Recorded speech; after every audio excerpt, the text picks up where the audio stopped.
All right, Oleg, we are rolling here live again at the Schwab Impact Conference in San Francisco.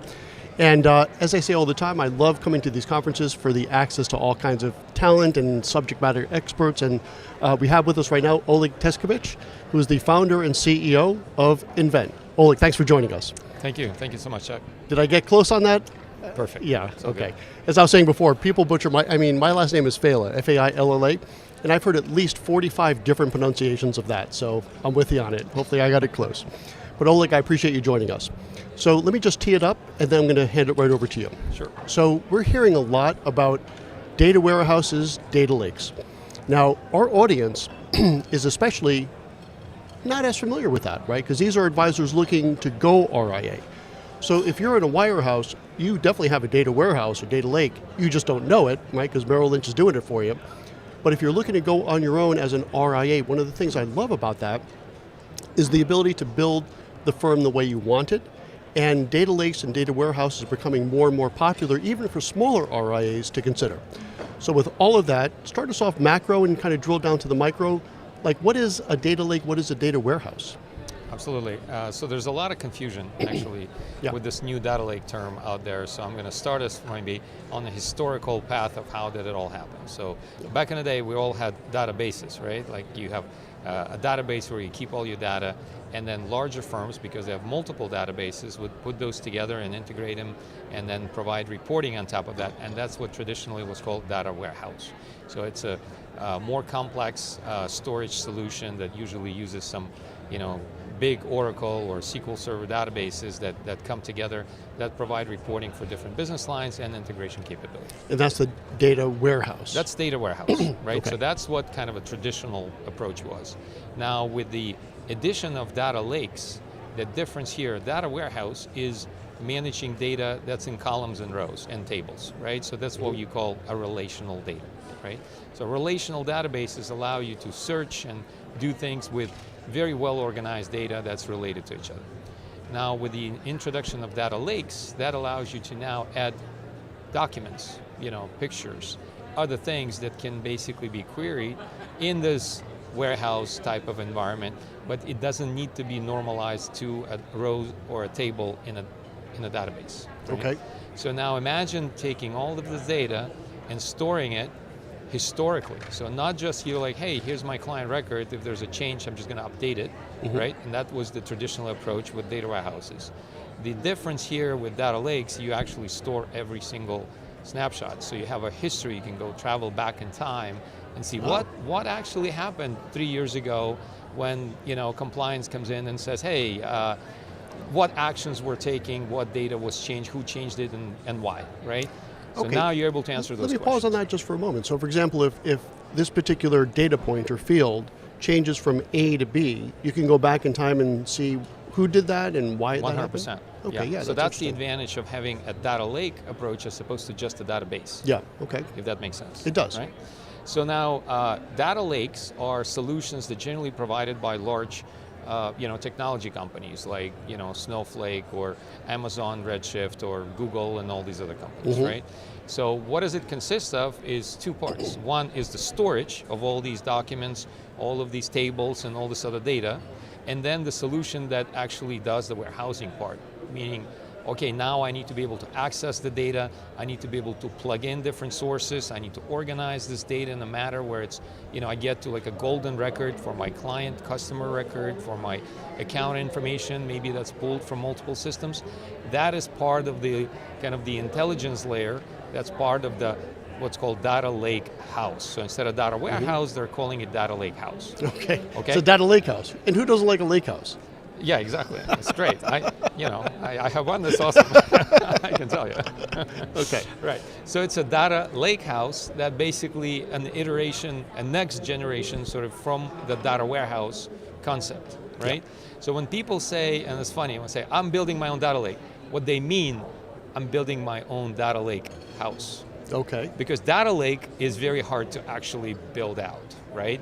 Like that's something that major companies do, or you have some technology companies that create that sort of intelligence layer that allows you to share data, be able to query data effectively and quickly on this massive amount of information that's historically stored in the data lake storage. So there's a storage piece, which now is very cheap, and then there's a basically a data lake piece that's querying all this data. That's very expensive because it's being charged by something called compute, which is yet another concept. Okay. So when you look at your bill for your data lake, look at the item that's called compute. That one generally is going to grow and grow exponentially on you from a pricing perspective. I'll give you one example. We've been trying one of those data lakes and with Invent, and I think we're paying about $4,000 a month for like one of those services on I'm not going to name the cloud that we're on. And all of a sudden I get a bill and it's $80,000. Oh, that is exponential. Yes. So somebody ran a test, and by the time we were like, oh, turn it off, turn it off, turn this thing off. Right? By the time we turned it off, it was another $40,000. It's like leaving your house and you have your temperature at 90 degrees. Exactly. You come back home, it's like, holy smoke, what's happening here? Yeah. For like 3 months. Which my wife actually recently did, by the way, Carmen. Thank you very much. She was watching The Office for me, and she left the heat completely on, so high that actually it tripped a fire alarm. Oh my God. Yeah. So let's try not to do that. Yeah. All right. Completely irrelevant to what we're talking about, but top of mind for me. Yeah. I want to bring this back a little bit more generally first, right? So again, keeping in mind the audience, these are people that have probably just heard of this data warehouse, data lake thing today. And I'm really excited about it because I have my firm. Let me share why we're looking into getting one of these done. So we currently, and I like to be very open about what we do at Sovereign. So we have Orion, eMoney, and Salesforce. And we can get 80% of it to integrate. Everyone's talking about integration. I think probably at least 3 of the content sessions we did today and yesterday were about integration and how important integration is. So with our Orion, eMoney, and our Salesforce, we were able to get about 80% integrated, but that 20% we needed, and it was also the most critical one because it involves our trading systems. So we've been looking into establishing essentially a data warehouse, data lake type of thing to capture that. So to answer the question, why are we talking about data warehouses?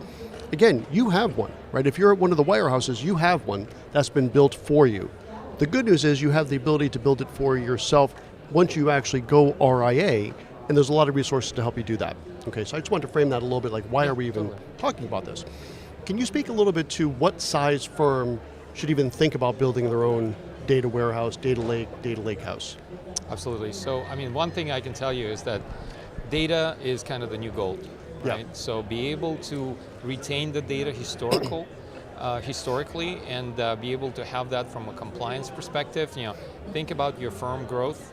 And you're going through various different phases. Now a lot of firms are looking for funding or transition, et cetera. Be able to have good record of all your data is extremely essential, right? So I would not put a lower bar. It's more about like what you can at this point afford to do. But I think that's one of the key things that you need to be thinking about. Firms that we see starting to think about the data lakes are anywhere even at 100 million to 150 million, 200 million. Firms even as low as kind of that level. Generally, the rule of thumb was like maybe $1 billion and up, where you have more complex systems. You have multi-custodian situation. That's where we are right now. That's where we started running into those problems. Right. So once you get into that complexity, now you start running into like, oh, why does this all not just come together, right? So that's where you definitely have the big value of that. Okay, so just to frame that a little bit, because people watching, they want to get some specificity, and we'll caveat this, that this is generally speaking, but generally speaking, if you're under 100 million, probably not yet. If you're at $1 billion, almost certainly you want to start looking at this, for sure. And anywhere in between, or of course over that. So let's talk a little bit more about the use cases. So for me, what drove me to find the data warehouse, and it was kind of interesting, I was like, we're trying to do this, there's got to be a way to do this. And I was at a conference. I love going to conferences because you always talk to these experts and you always get information. And I was explaining what I was trying to do. And he was like, well, you want to build a data warehouse then, right? And I was like, what's that? And so that's what brought me to the idea of data warehousing. Other than getting you that last mile of integration, what else are people using data warehouses for, data lakes? So not just integration, but think about compliance, think about reporting, right? Not just reporting from a sense of like client reporting, you have great solutions out there for performance reporting that you can pick from. But I'm also talking about like internal reporting, right? So for example, on Invent, we have like C-suite analytics that you can run on top of your data lake to understand where your business is, how business is doing. So it pulls data from like your accounting systems, like QuickBooks, and your performance reporting tools like Orion or Black Diamond, and be able to have a turnkey view of, or even like come up with like a valuation type of a factor for the firm. Can see your EBITDA and be able to have that information at your fingertips as a C-suite of a or maybe just a business owner is extremely important, because you can now like run your business better, right? Yeah, so sure. it improves your decision making, right? You understand what's happening with all the different parts of the business, and especially as you grow, especially firms that think about acquiring other firms. Imagine having that information aggregated across all the different kind of sub-firms that you bring into the business, right? So that is almost essential to be able to even see what's going on, right? Absolutely. So, excuse me, I've been kind of talking all day here today. We only have just a few minutes left, and I do want to talk about what exactly you're doing with Invent, because I think it's interesting. And I'll describe it as kind of a modular plug-and-play system that's semi-pre-built, waiting to customize. Is that pretty accurate? Think of it as like an app store. Right? Okay, yeah. So the thing that we're doing with Invent, to me, it's the next evolutionary step in how we build tech in this industry, right? So historically, everybody would just like build their own solutions, or different vendors or companies trying to kind of assemble things or be all to everybody. Like you have the great all-in-one solutions, but they're kind of tailored experience. Like this is what they've decided to do. You mentioned a few of them already you're using, right? So either all in or all out, which is, if you're all in, that's great. But if you want, more we talk to advisors, everybody wants to do a little bit different things to differentiate themselves, not just from a, product selection, but also from their digital footprint, right? So that's where Invent fits really well, because we've built a platform where any provider is completely open. We're the Switzerland in the space, so we don't compete with anybody. Don't have a CRM, don't have a performance reporting or financial planning, any of those systems.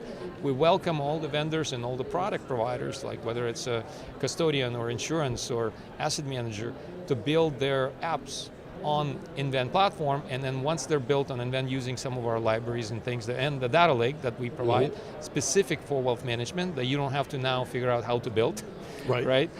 You can get it turnkey. Now all these things are automatically integrated, and that's the benefit. So we don't need to be the traffic cop. Like there are companies that are saying, hey, there needs to be somebody who regulates everything and how everything's connected. No, there isn't. The modern architecture is all about distributed structure, right? So you have individual, company or a system responsible just for their piece.